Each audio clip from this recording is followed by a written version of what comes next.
Boa noite a todos, sejam todos bem-vindos.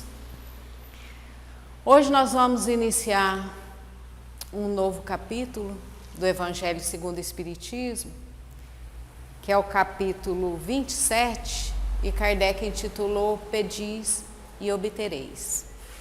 Nós vamos estudar hoje sobre a qualidade da prece. Então Kardec pegou algumas instruções que Jesus deu nos evangelhos de Mateus, de Marcos, como que nós devemos orar. Geralmente, nós estamos acostumados na nossa vida com os automatismos. O nosso trabalho, a gente acostuma tanto a fazer que a gente trabalho de casa, ou mesmo o nosso trabalho, a gente vai fazendo de maneira automática. Dirigir, a gente dirige um carro de maneira automática. Às vezes a gente nem percebe o caminho que a gente percorreu. Nossa, eu nem vi chegar aqui, eu estava dirigindo. E isso não é muito diferente quando nós fazemos as nossas preces. E olha, já tem 2000 anos que Jesus ensinou para a gente e nós ainda não aplicamos a maneira como ele ensinou. Agora nós estamos começando a aprender com a doutrina espírita, que a gente consegue comunicar com o plano espiritual, a gente consegue sentir a influência dos fluidos. Então é treino para a gente fazer uma prece. Às vezes é tão rápido que a gente consegue essa concentração e a gente sente o nosso Pai nos amparando, a gente sente os nossos protetores nos amparando. Então vamos ver o que Jesus nos falou e o que Kardec nos explicou sobre a fala de Jesus. Então, primeiro, Kardec pegou o Evangelho de Mateus. Eu separei esse Evangelho em partes e a explicação de Kardec sobre cada parte. Então, Jesus falou: quando orardes, não vos assemelheis aos hipócritas, que afetadamente oram de pé nas sinagogas e nos cantos das ruas para serem vistos pelos homens. Digo-vos em verdade que eles já receberam a sua recompensa. Aí Kardec disse: Jesus definiu claramente as qualidades da prece. Quando orardes, diz: não vos ponhais em evidência, mas orais em secreto. Naquela época, os fariseus faziam isso. E hoje não é muito diferente. Algumas denominações religiosas, eles fazem isso. Eles paramentam e eles fazem aquelas orações alto, repetitivas. É como Jesus falou. Eles receberam a sua recompensa, mas orar não é assim. Então, seguindo, Jesus disse: olha, quando quiserdes orar, entrai para vosso quarto, e fechada a porta, orai ao vosso Pai em secreto. E vosso Pai, que vê o que se passa em secreto, vos dará a recompensa. Esse entrai para o vosso quarto, Jesus quis dizer a gente se recolher, esquecer que tem alguém do nosso lado, ou mesmo ir para um canto e concentrar. Não precisa falar nada. Ficar. Madre Teresa de Calcutá mesmo, um repórter perguntou para ela: como que a senhora ora? O que a senhora faz para orar? Ela falou assim: eu não faço nada. Eu só escuto o que Deus fala. Aí ele perguntou: mas o que Deus fala? Não, ele não fala nada, ele só me escuta. Então, é isso aí, Deus sabe. o que se passa no nosso coração. Ele sabe das nossas necessidades. Então é a gente se ligar a Ele.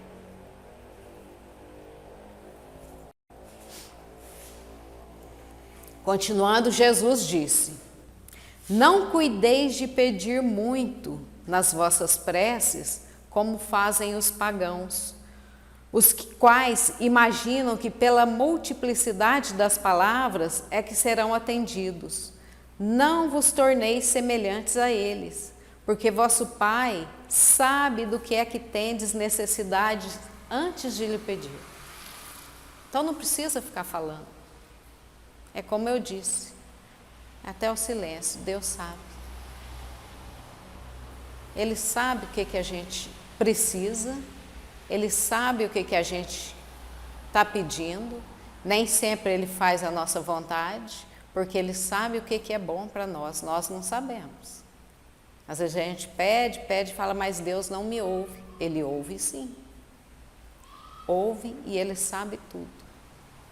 Só que Ele não dá aquilo, porque Ele sabe que se Ele der, vai ser um desastre para nós. Vai atrasar a nossa evolução. É igual um pai, que um filho pequenininho pede uma coisa que para a idade dele não convém, o pai não vai dar. Ele sabe que aquilo vai estragar aquela criança, ela pode até machucar com aquilo. Então o pai não dá. Agora imagina Deus, que nos conhece, que sabe o porquê que nós estamos aqui, que geralmente a gente esquece, a gente só pede coisa material, e o material vai ficar tudo aqui. Se Ele não dá aquilo que nós estamos pedindo para Ele, Ele conforta o nosso coração. Se a gente consegue essa conexão, às vezes a gente está passando por uma situação tão difícil, mas tão difícil, e aí a gente vai pedir a Ele. Talvez a gente tenha que passar por aquilo e aquilo não vai ser resolvido, Ele não vai resolver o nosso problema, mas Ele vai nos dar uma segurança, Ele vai nos dar um conforto tão grande, que às vezes o problema não muda, a gente resolve aquilo, ou nem resolve, aquilo passa, mas para a gente aquilo se tornou fácil. Mas por quê? Foi Deus que nos fortaleceu para passar adiante daquilo. Então Kardec explicou isso que Jesus disse, ele disse, não afeteis orar muito, pois não é pela multiplicidade das palavras que serei escutado, mas pela sinceridade delas. É o que sai do coração e não o que sai dos lábios. Continuando, Jesus, agora no Evangelho de Marcos, ele disse: quando vos apresentardes para orar, se tiverdes qualquer coisa contra alguém, perdoai-lhe, a fim de que vosso Pai que está nos céus também vos perdoe os vossos pecados. Se não perdoardes, vosso Pai que está nos céus também não vos perdoará os pecados. Então, antes de orardes, se tiverdes qualquer coisa contra alguém, perdoai-lhe, visto que a prece não pode ser agradável a Deus se não parte de um coração purificado de todo sentimento contrário à caridade. Kardec, nessa parte, ele ainda fala para a gente observar o capítulo 10 do Evangelho segundo o Espiritismo, que ele colocou: bem-aventurados os misericordiosos. E lá ele explica, no item 7, ele ainda fala dessa palavra, que Jesus diz que quando a gente for orar, se a gente tiver alguma coisa contra alguém, a gente tem que tirar aquilo do nosso coração. Nós temos que perdoar, temos que desfazer de tudo que nos amarra com relação a outra pessoa. E é isso que nós estamos aprendendo aqui. Nós somos todos irmãos, estamos numa jornada evolutiva. Nós estamos numa passagem temporária. A Terra é um planeta considerado, para o estágio em que nós nos encontramos, por Kardec, pela doutrina espírita, como um planeta de provas e expiações.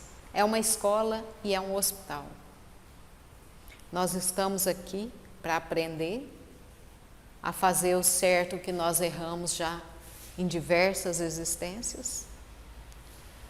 E estamos em tratamento também. É um tratamento que a gente recebe aqui. Então, o que nós temos que aprender a fazer? É só amar, mais nada.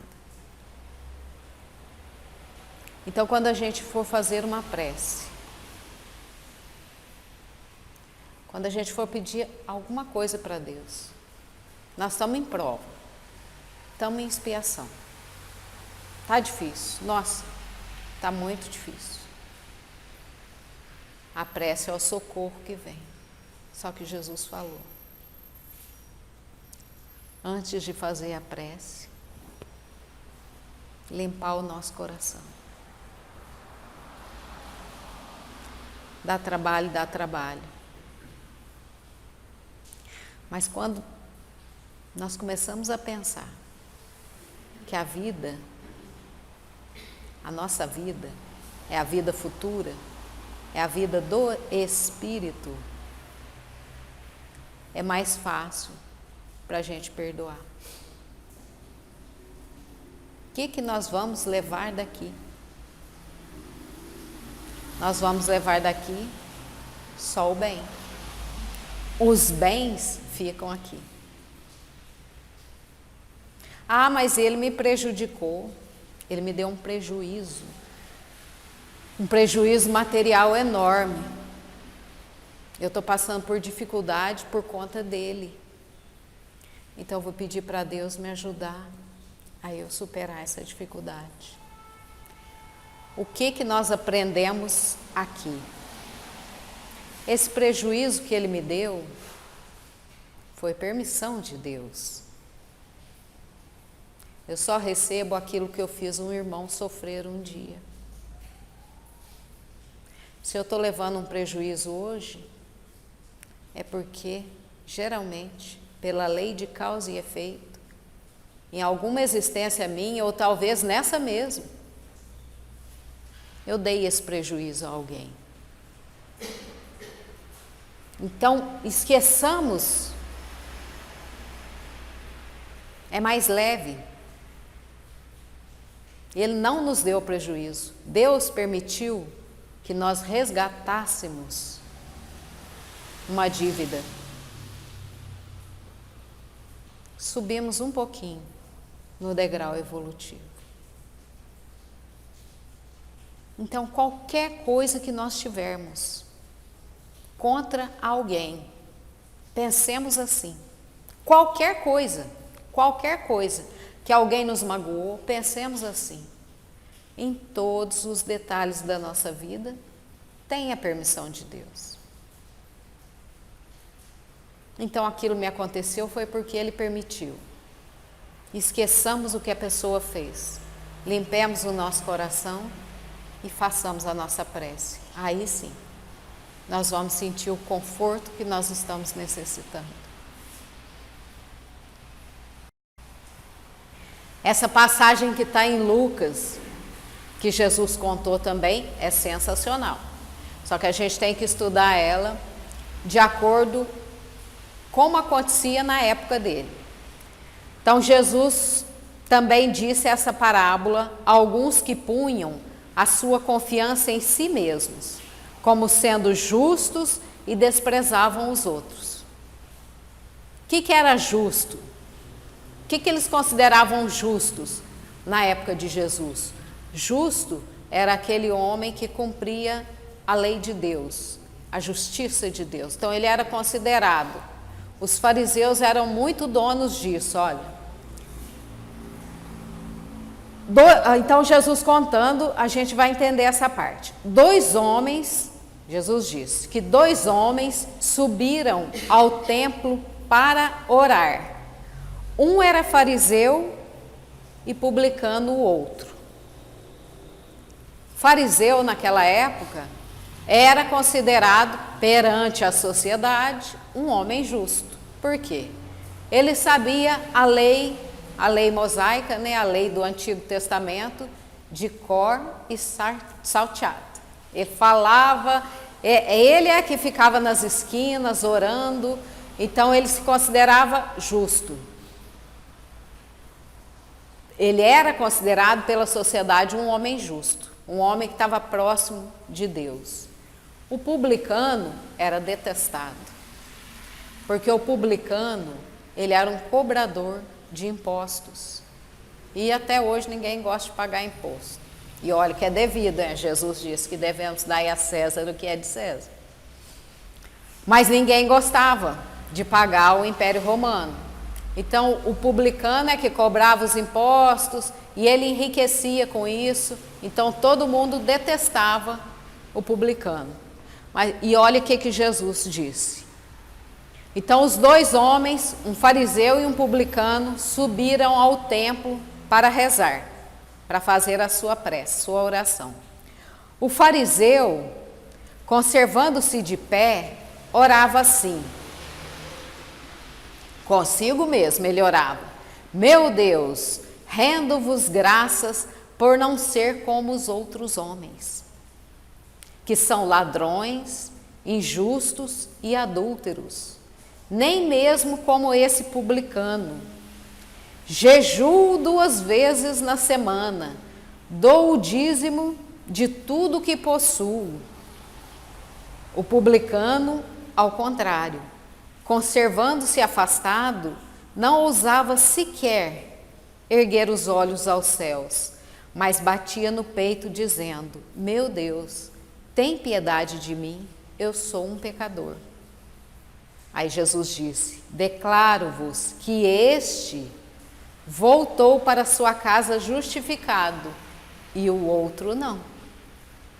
Porquanto aquele que se eleva será rebaixado, e aquele que se humilha será elevado.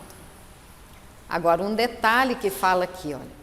O fariseu disse que ele jejuava 2 vezes por semana. Era recomendado para eles, né, para a cultura judaica, jejuar 1 vez por semana e dar o dízimo da produção. E ele dizendo que ele dava dízimo de tudo que ele possuía.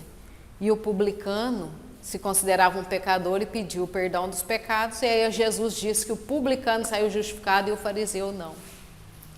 Agora tem um detalhe: naquela época orava-se em voz alta. Então o que o fariseu fez na frente de todo mundo? Ele se engrandeceu, se achava o melhor, se achava que estava próximo de Deus. Imagina o publicano escutando que ele não era comparado àquele publicano, humilhando o publicano. E aí o publicano humildemente batendo no peito e falando em voz alta, porque todo mundo orava em voz alta. E aí Jesus disse que o publicano é o que saiu justificado. Então, orgulho é uma chaga da humanidade. Orgulho, nós possuímos muito. Nós temos que ir tirando, desfazendo. Nós nos achamos. Nós achamos que nós somos melhores que os outros. Isso é orgulho. Nós achamos que é tudo para nós, para os nossos, e os outros não interessam. Isso é egoísmo. São as 2 chagas da humanidade: orgulho, egoísmo. Nós temos que ir tirando isso. Isso não nos faz feliz. Isso é um atraso na nossa evolução.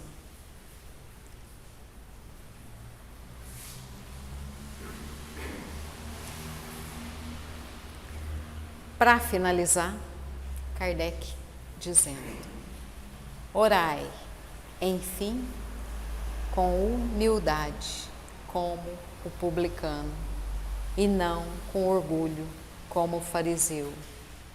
Examinai os vossos defeitos, não as vossas qualidades. Se vos comparardes aos outros, procurai o que há em vós de mal. É um treinamento que nós podemos ir fazendo todos os dias. Nós temos qualidades, graças a Deus já temos. Nós somos filhos de Deus e isso já é uma qualidade enorme. Mas nós ainda temos muitos defeitos. O que nós podemos ir fazendo todos os dias? Santo Agostinho ensinou. À noite, a gente faz um checklist. O que nós fizemos durante todo o dia. Aquilo que a gente fez de ruim, a nossa consciência acusa, a gente anota. Amanhã já não faço isso mais. E é treino. É treinando. Devagarinho nós vamos conseguindo. É só nós pensarmos isso. Estamos de passagem breve. Estamos numa fila. Todos nós vamos desencarnar. Hoje, não sei, amanhã, daqui a um mês, daqui a um ano, daqui a 10 anos, mas nós vamos morrer. E a nossa vida é a vida do Espírito. A vida prossegue. E nós vamos ser tanto mais felizes quanto nós formos tirando as nossas imperfeições e desenvolvendo as nossas virtudes. E nós temos como um guia e modelo Jesus.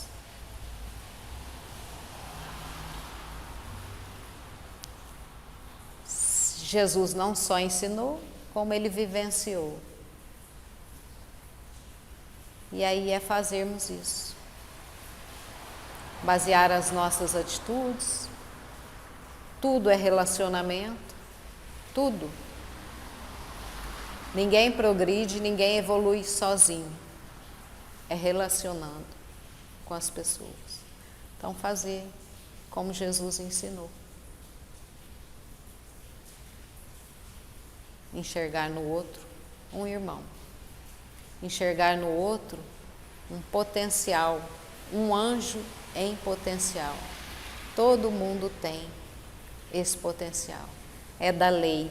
Todo mundo vai ser um espírito puro um dia. E nós temos Deus, nós temos Jesus e nós temos os benfeitores espirituais que nos acompanham todos os dias, 24 horas por dia. Está difícil? Recorramos à prece. Nós seremos fortalecidos, seremos amparados e prosseguiremos rumo à perfeição. Perfeição relativa, porque perfeição absoluta só Deus. Mas que Jesus ampare a cada um nessa jornada. Ele conhece cada um. Ele sabe das nossas dificuldades, Ele sabe do que nós precisamos. Confiemos nele. Confiemos em Deus, nosso Pai. E confiemos também nos nossos protetores espirituais. Que Jesus abençoe a todos. Que assim seja.